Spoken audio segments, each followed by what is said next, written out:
Good morning, my brothers and sisters. Welcome to a review of, or at least a partial review of the book of Revelation. This is Revelation Review, highlights number 1. This is episode number 96 in the book of Revelation. Number 1, Revelation is an apocalypsis. That is an uncovering and showing. And that is, it is a revelation of Jesus by Jesus. Number 2, there is something for me here. There's something that God wants me to know now and probably to do now because of what he shows us in the future. So there's something to do here because of what will happen there. And in that way, Revelation is one of the most practical books of the Bible. Number 3, Revelation is a book best approached humbly. So either you're going to be humble at the start of it, or you'll be humble at the finish of it. There's really no plan B in the attitude department. Revelation, a book that brings out humility. Number 4, Revelation is either true or it is not. And if it's, let's say it's not. So this is all made up. If Revelation is false, then we are the most pitied people. We are the most deceived. We are the sorriest group of Decepticons on the planet. But if Revelation is true, then we are the most loved and we are the most prepared.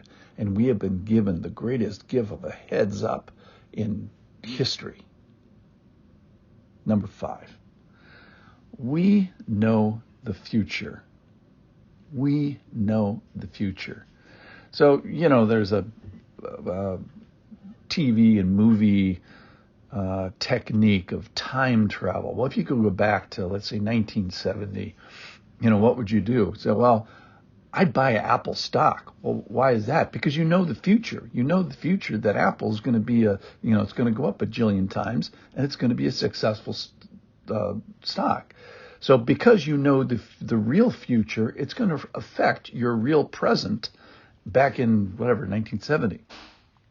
So similarly, we know the future as Christians, and it should dramatically profit us. It should profit the way that we live now. So we know Jesus is coming back. We know evil's real, but it's temporary. And we know that he's got a home for us and a home for himself.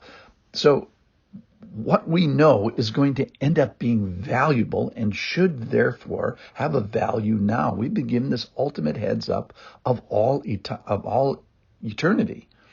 So it's like knowing the final score and betting on the activity of the game appropriately when you already know exactly what's going to happen. So we know the future.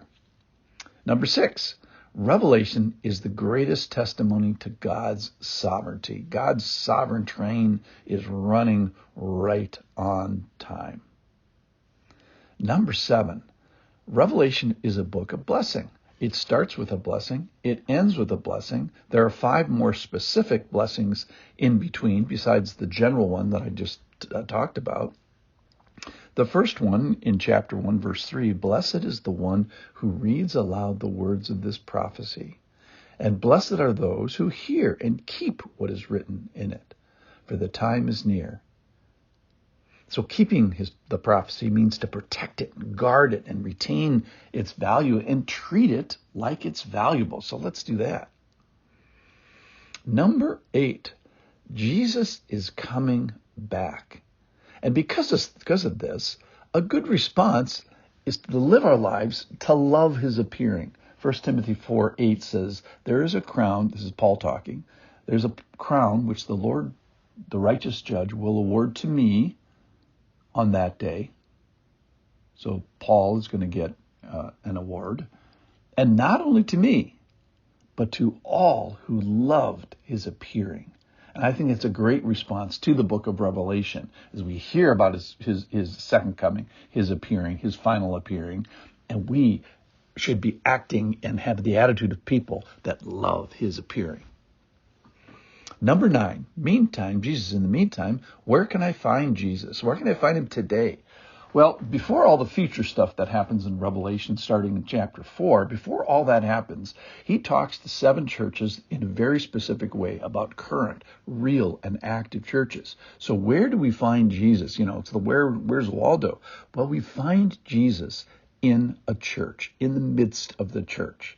And you will find him in the midst of a church. So you can find Jesus in beauty or excellence or in nature or in music. But where does Jesus actually say that he is active, interceding, and convicting? It's in the midst of the churches that he loves. Number 10, kind of a take-home point on the corollary to that is, if Jesus is found in the midst of the churches that he cares about, well, I should be found in the midst of his church. I should be found intimately in his church. So if you're in hospice, I'm going to give you an excuse, a pass from going to church this Sunday. Ironically, if you're in hospice, the place that I guarantee that you'll want to be in church is to be in church this Sunday. Otherwise, you should be there. So if you want the care and attention of Jesus, get to a church and then hold on for the action and activity of Jesus. And I want to exhibit the care. If I want to exhibit the care and attention of Jesus, get to a church and hold on to his people. There'll be knuckleheads, just like always. It'll be a difficult run, but that's what Jesus is doing.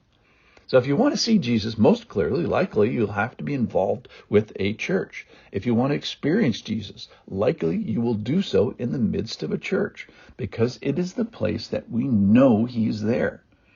So if your prayer is for Christ to be the center of your life, then for sure you're going to want to know what's important to the Lord, and that should be what's important to you. So if you want to find God, look in the midst of his people. Place yourself alongside the people that God has placed himself alongside of, and go stand in the middle of those who God tells us, literally and figuratively, that he stands in the middle of, in the midst of. And listen from the place where God speaks as loudly as a trumpet, and that is in the midst of the churches. So where is that amazing place? That's the church. It's the literal, local, knucklehead-filled, imperfect church. Yep, in the pews this Sunday. So let's beg for Jesus in the middle of his church. Those are the top 10, at least to start. Come back tomorrow. Thanks for listening.